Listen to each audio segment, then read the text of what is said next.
Olá, olá, tudo bem? Promessa é dívida. Estamos aqui então para estudar um pouco a palavra de Deus. Como já foi comentado, ao vivo para estudar um pouco mais sobre a Bíblia, a palavra de Deus. Você que vai assistir ao vivo, seja bem-vindo. E quem vai assistir mais tarde, ou aqueles que vão usufruir desse vídeo, seja bem-vindo também. E vamos para pensar juntos. O livro de Atos vai começar para vermos sobre Corinto e depois irmos para aliás, começando com Atos, nós vamos para Coríntios. Bem, o importante é que nós precisamos entender uma coisa, como diríamos assim, muito central naquilo que eu entendo sobre estudo da palavra de Deus. E uma das coisas que eu entendo que temos falhado muito é estar relacionado à pesquisa histórica, certo? E quando eu falo de pesquisa histórica, eu me refiro exatamente a um trabalho onde você vai estudar o texto dentro do contexto para que o texto não vire pretexto. Então, o que nós temos hoje, e que eu sinto falta, muita falta, é exatamente a questão da pesquisa histórica em relação ao que aconteceu para produzir as epístolas paulinas. Bom, então vamos começar então sobre a igreja em Corinto. A igreja em Corinto, ela surge no finalzinho da segunda viagem missionária de Paulo, e ela, então, é formada pelos seus primeiros membros, tanto principalmente gentios e pessoas que encontraram em Paulo algo interessante na sua mensagem. A religião judaica, ela era bem vista, ela era muito desejada pelas pessoas religiosas, mas tinha algo que incomodava, algumas coisas, e uma delas eram os sacrifícios e as exigências tão legalistas.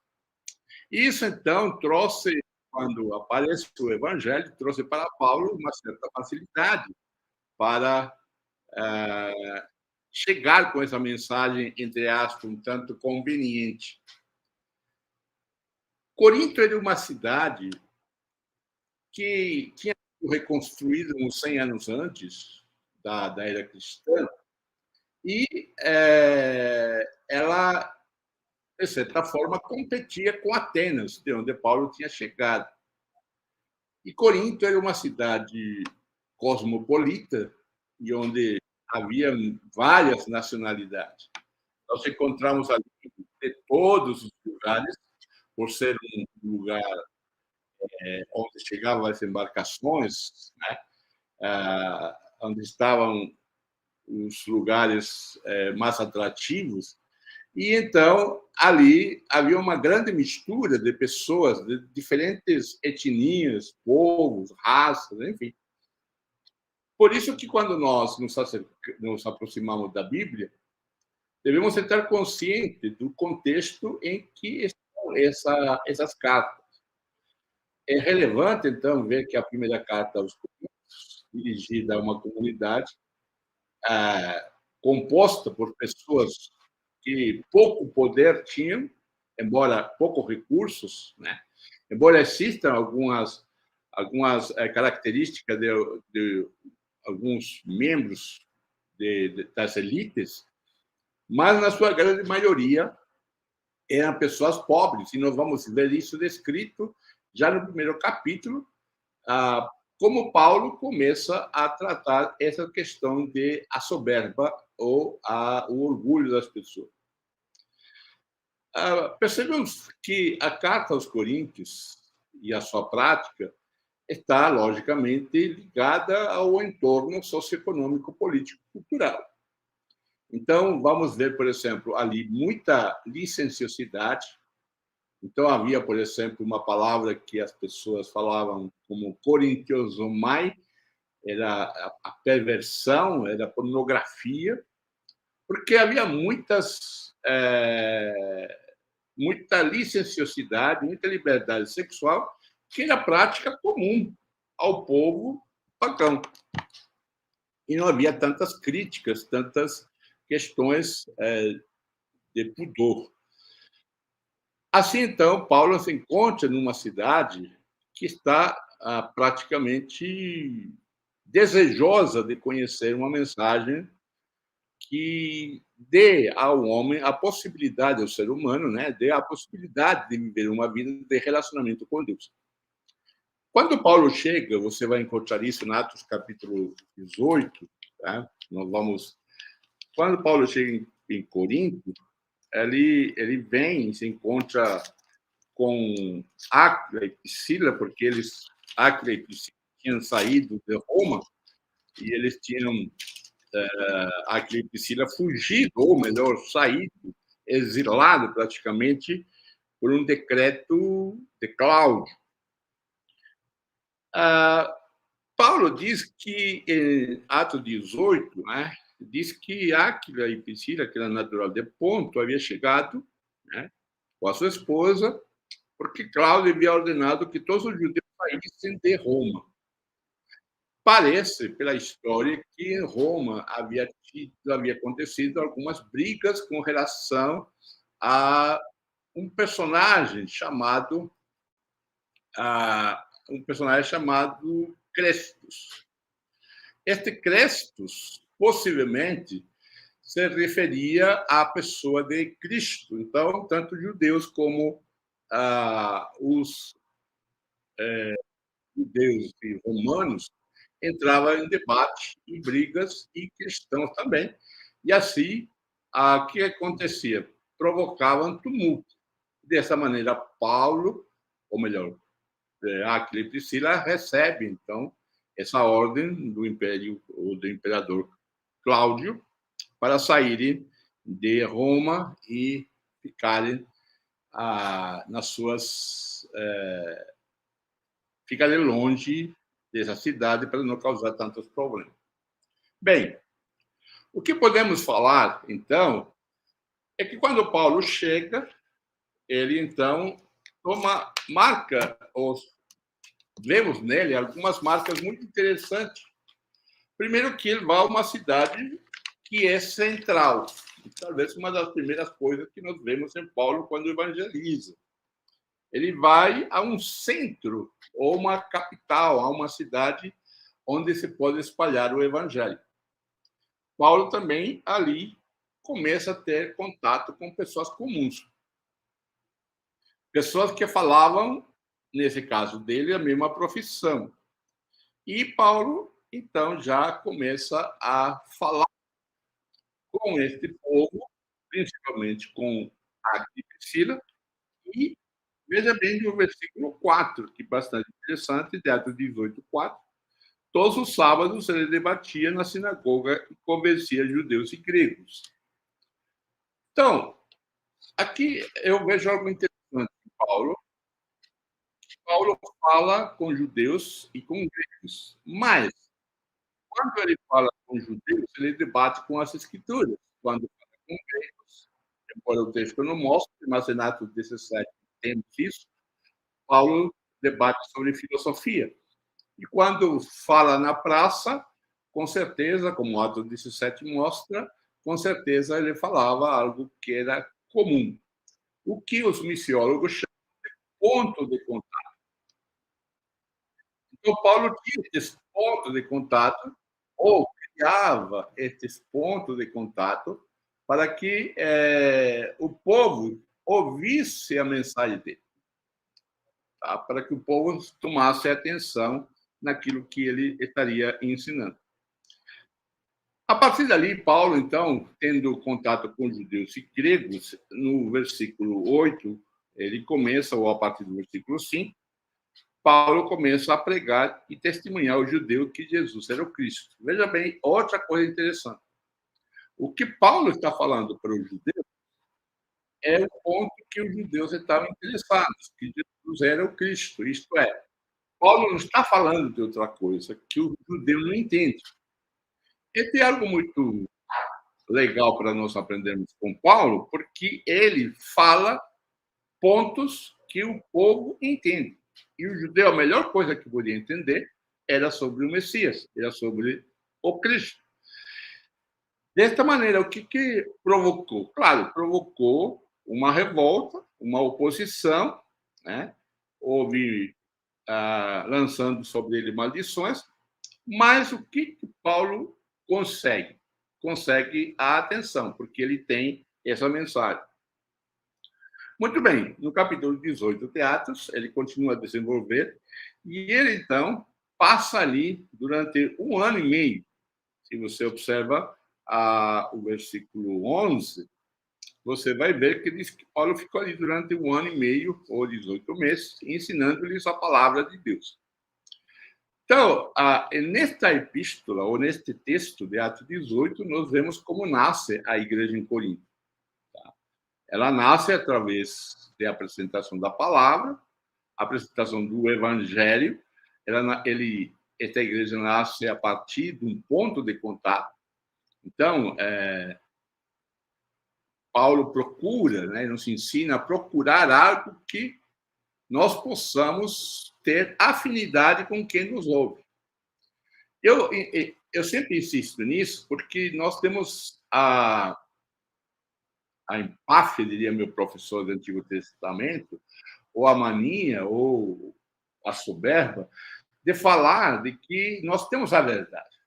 Pode até ser. E que as pessoas são obrigadas a nos ouvir. Não.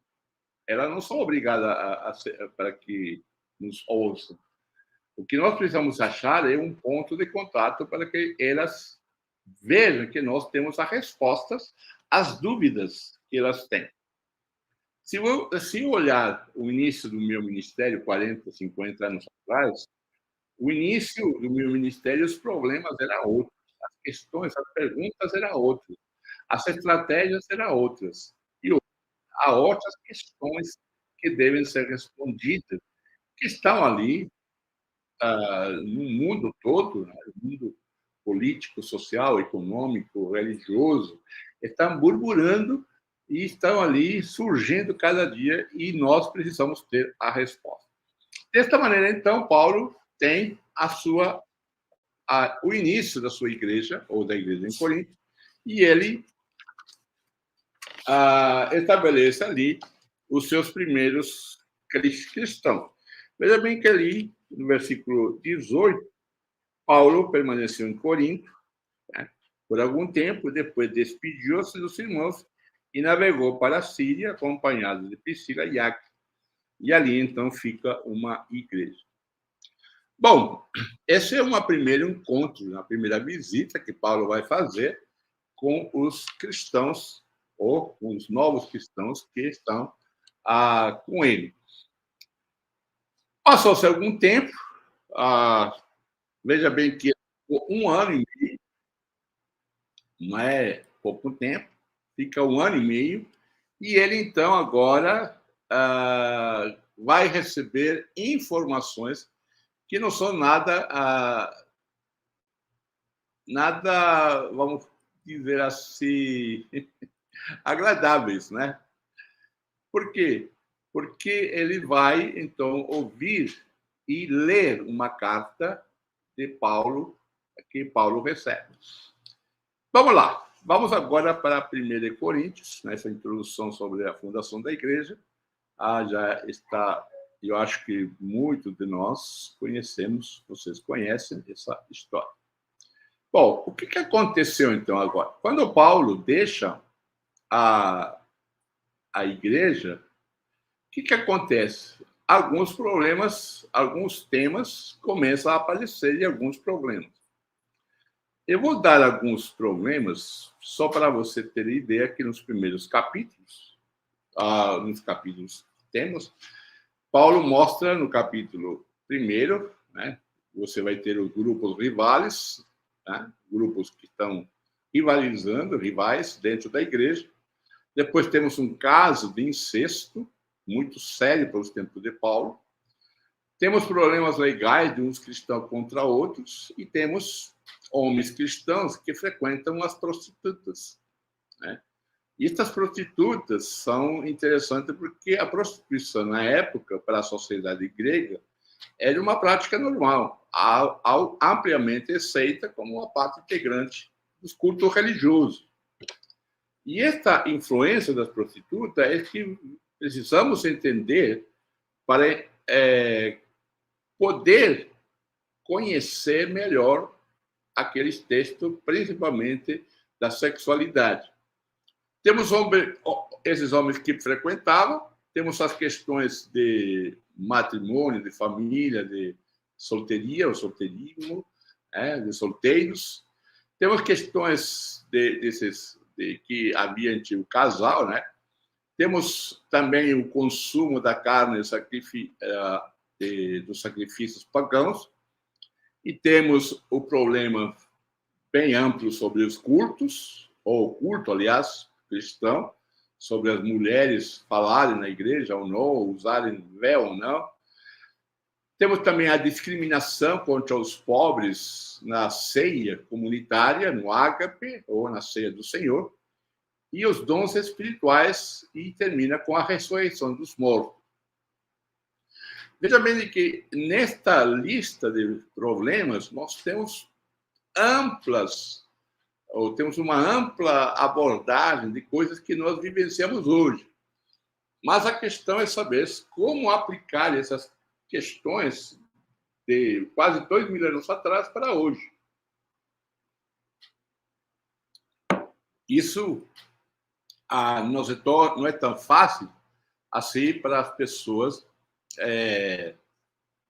entender como fazer aquilo que 2.000 anos atrás era praticado e hoje precisamos aplicar e aprender. Bom, vamos começar então com a primeira parte de Coríntios. Paulo, embora ele sempre foi visto como apóstolo, ele tem uma dificuldade com a igreja em Corinto. Paulo fez algumas viagens, 3 viagens ou 3 contatos com a igreja em Corinto. A primeira, quando fundou a igreja. Há uma viagem que não está descrita, mas aparece em Corinto, onde ele vai e possivelmente ele causa um atrito com alguém de lá, por carta, e enfim. Vamos ver isso. E no final do capítulo ou da carta, ele vai falar de que ele espera visitá-los pela 3ª vez. Então, Paulo fez 3 viagens, possivelmente. Se ele foi na 3ª vez, nós não sabemos, mas pelo menos a intenção era essas 3 vezes. Em 1 Coríntios, Paulo começa já falando algo interessante que chama a atenção. Geralmente, Paulo fala que é escravo, mas aqui ele fala que é chamado para ser apóstolo. Por quê? Porque Paulo chega num momento que é questionado também.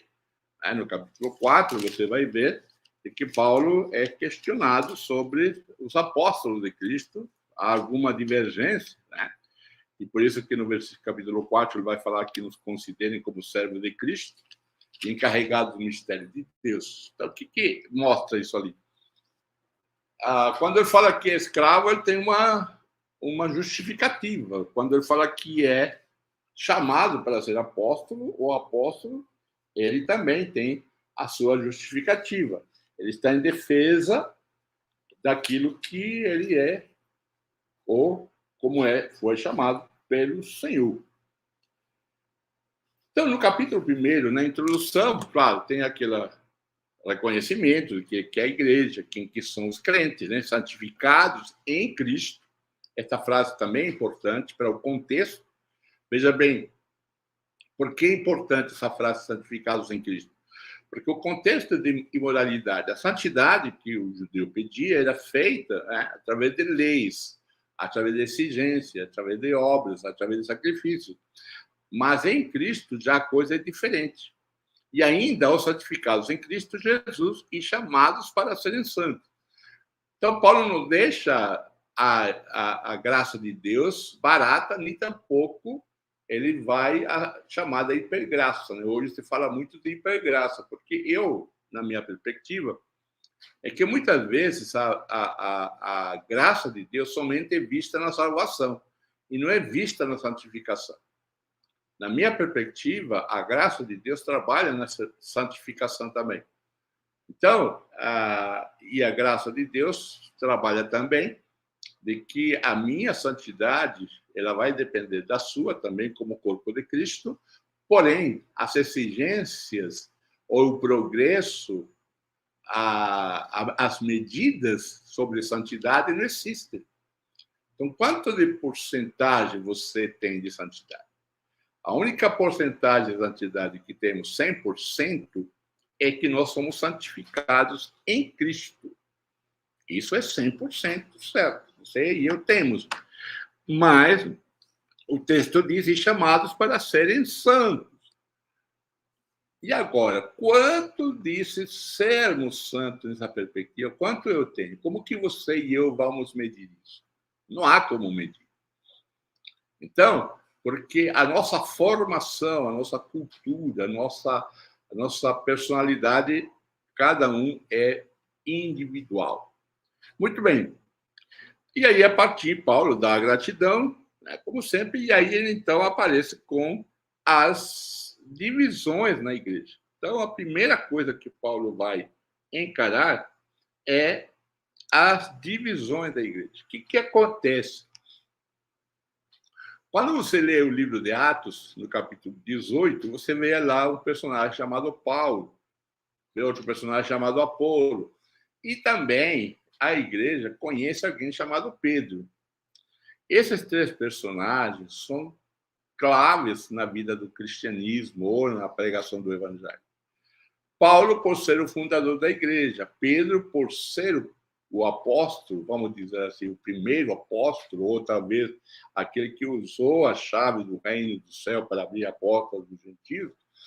Então, é a pedra, segundo os católicos romanos, né? Ou aquele que iniciou o processo de evangelização, como você queira. Mas Pedro é alguém importante. E Apolo também.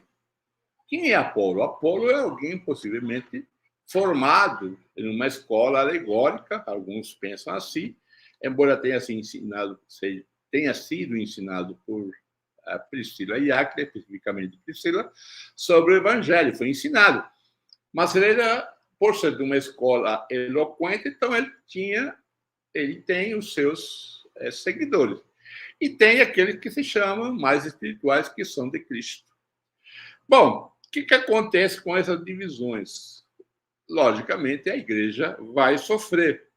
É por isso que Paulo vai colocar agora, a partir do versículo 18, né, exatamente aquilo que vai destruir o orgulho, se existir, do grupo de Paulo, o grupo de Pedro, o grupo de Cristo e o grupo de Apolo. Cristo é a sabedoria e o poder de Deus. O que acontece aqui? Paulo vai começar no versículo 18, ou, aliás, já vem expondo no versículo 10, sobre a cruz de Cristo. Que Cristo morreu pela igreja, não morreu por um grupo, morreu por todos. E aí, ele veja bem de que é interessante que Paulo fala sobre o rito do batismo, né, porque o rito do batismo era importante, ele marcava uma etapa da vida das pessoas. O rito do batismo não é como hoje. Né? O rito do batismo significava algo muito mais de compromisso, de aliança. Hoje as pessoas se batizam e tempo depois se esquecem disso. Não, na época paulina, na época da igreja primitiva, a ideia do batismo era muito mais radical. era cortar com tudo aquilo que era anterior ao encontro com Jesus. Mas vejamos, então, sobre a cruz de Cristo. O que acontece que Paulo vai colocar? A mensagem da cruz, este texto é chave. A mensagem da cruz é loucura para os que estão perecendo, mas para nós que estamos sendo salvos é o poder de Deus. Pois está escrito: destruirei a sabedoria do sábio e rejeitarei a inteligência dos inteligentes. Então, veja bem, onde Paulo está atacando? Na sabedoria e na inteligência. Onde está o sábio? Onde está o erudito? Onde está o questionador desta era? Acaso não tornou Deus loucura a sabedoria deste mundo? Visto que na sabedoria de Deus o mundo não o conheceu por meio de sabedoria humana. Agradou a Deus salvar aqueles que creem por meio da loucura da pregação. Gente, a gente lê esses textos no nosso contexto e passa muita coisa em branco. Mas o que Paulo está dizendo, está tirando, está mostrando, é que Deus mudou todas as coisas, ou ele fez tudo diferente. Não é como nós pensamos. Logicamente, aqui se está referindo ao processo de salvação ou da minha vida com ele. Alguns irmãos mais ousados, né, usam este texto para usar, às vezes, algumas coisas até estranhas ou esquisitas. Eu não vou debater sobre isso, né? Às vezes tem algumas coisas que não entram na minha cabeça, né? Absurdos, né? Então eu falo, não, mas é a loucura de Deus. Não, o que Paulo está referindo, que a loucura de Deus, a loucura de Deus é salvar aqueles que creem em Cristo pela cruz. Essa é a loucura de Deus. Não há outra loucura. Não há outra loucura de eu abandonar minha família para pregar o evangelho. Deus nunca vai me falar isso. Um exemplo assim, absurdo. Então, e é por isso que ele fala sobre os judeus pedem sinais e os gregos procuram sabedorias. Você não encontra nem nos milagres, né? A sabedoria de Deus não está nos milagres, nem na sabedoria, nem em Atenas. Tá? Porém, nós pregamos a Cristo crucificado. Eu tinha um professor que eu nunca esqueço desse ensino que ele passou. Ele disse que quando nós pregamos o texto do Antigo Testamento, se nós não passarmos a nossa pregação pela cruz, a nossa pregação é mosaica. Ela é veterotestamentária, ela é da lei, de Moisés. Então, às vezes eu vejo, por exemplo, pregações nesse dia, eu vi um tema aí baseado no Antigo Testamento, que Deus iria restituir todas as coisas. Algo por aí. Essa mensagem deve passar pela cruz primeiro. O que significa restituir depois da cruz? Então, em outras palavras, eu tenho que aplicar ou pensar o Antigo Testamento, como aplicar o Antigo Testamento depois da cruz. Tá bom? Bom, no capítulo 1, então, Cristo vai destruir o orgulho humano, a sabedoria humana, porque Deus revela a sua glória nele. Então, não adianta ficar dividindo a igreja, porque quem coloca a igreja não sou eu, não é você. Quem faz, ou quem constrói a igreja somos nós. Mas a base da igreja é a fé em Jesus. É isso que Paulo vai dizer agora no capítulo 3. O capítulo 3 é muito forte no aspecto do seguinte. E aqui talvez você vai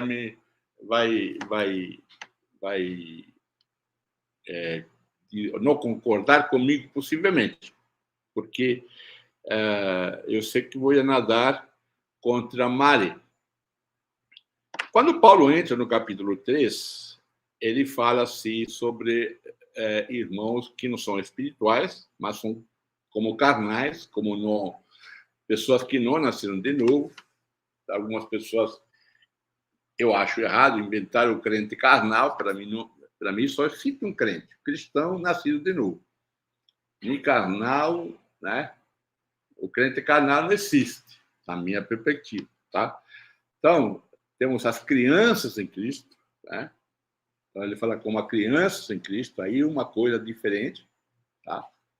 E o crente carnal são pessoas que não tiveram uma experiência com Deus. Então, não são crentes, não são cristãos.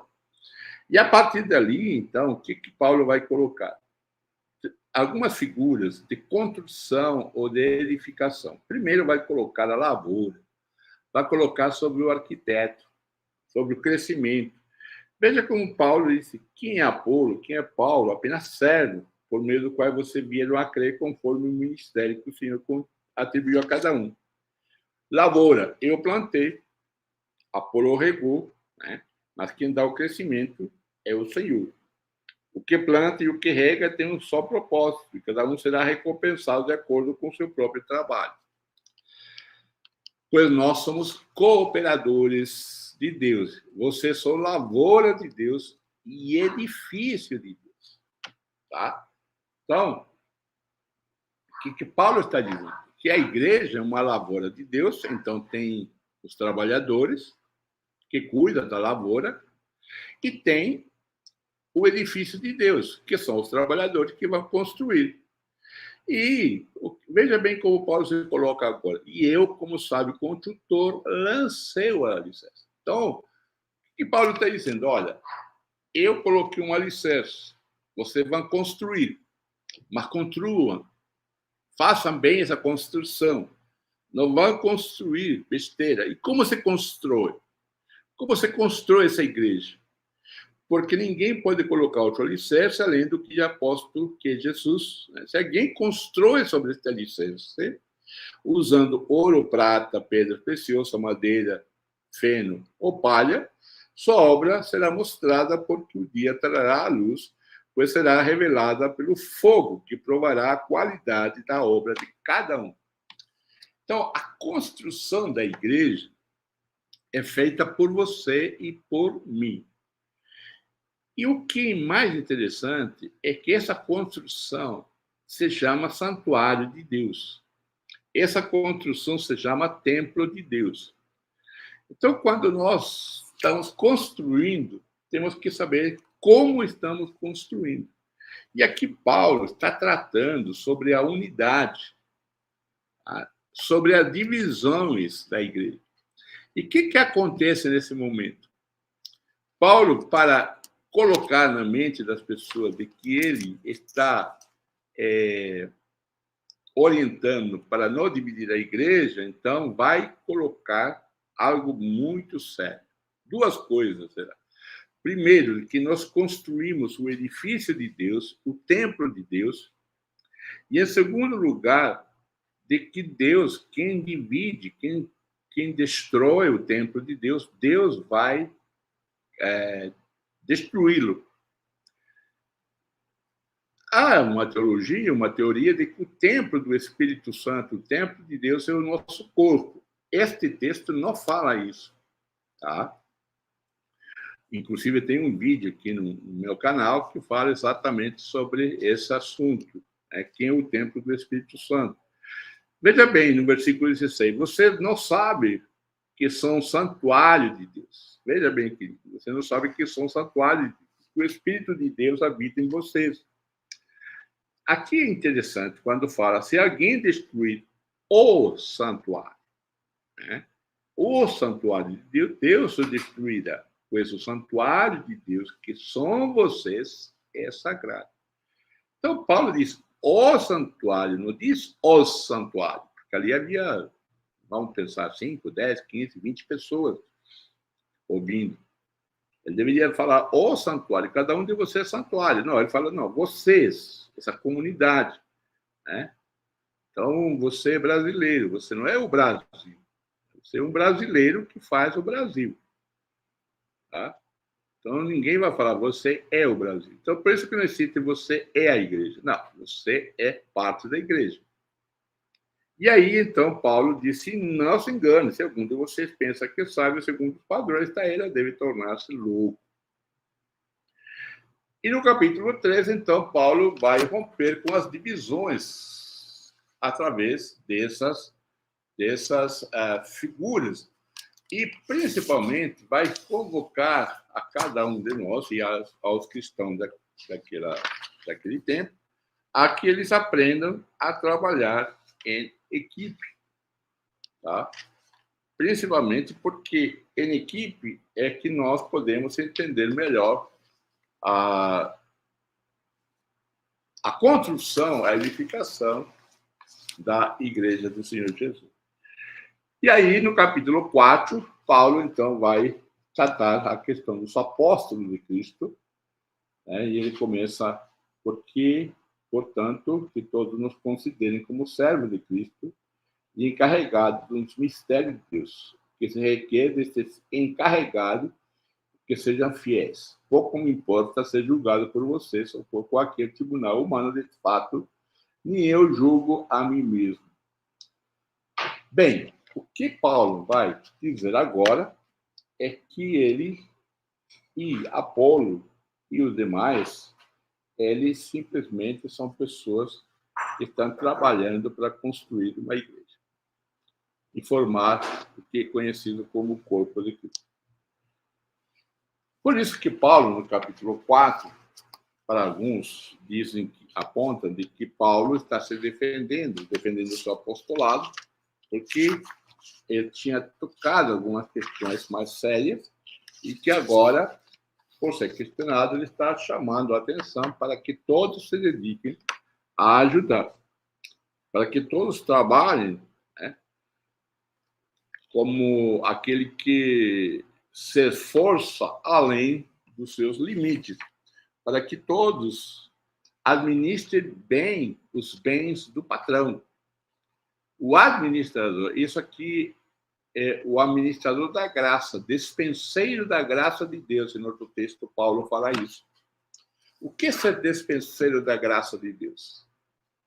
É como você vai numa geladeira, ou você vai em um armário, e você vai encontrar lá uma série de alimentos, né? Você vai encontrar carne, ou vai encontrar leite, pão, trigo, enfim. E você escolhe para poder fazer o melhor alimento, ou a pessoa, o despenseiro, para que o cozinheiro faça a melhor comida para as pessoas que vão se alimentar.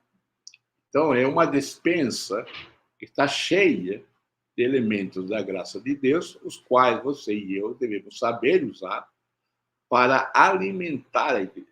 E isto que podemos dizer, então, é que Paulo está chamando os irmãos em Corinto.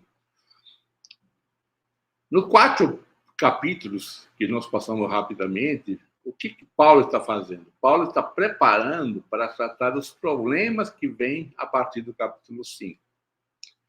O texto no capítulo 1 disse que Paulo recebeu alguns servos, alguns escravos, alguns trabalhadores da família de Cloé, que falaram o que estava acontecendo. Mas no capítulo 7, também Paulo escreve, dizendo que, olha, vocês me escreveram por uma carta. Você mandaram uma carta para mim sobre casamento. Então, Paulo vai escrever como resposta a esses problemas do capítulo 4, apresentado pela família de Cloé, e a partir do capítulo 6, para responder, capítulo 7, para responder as perguntas que Paulo precisa responder e ensinar a igreja em Corinto.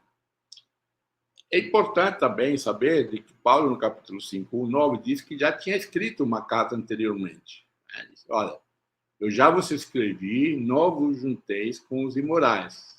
Então, parece que antes de 1 de Coríntios, havia uma carta anterior.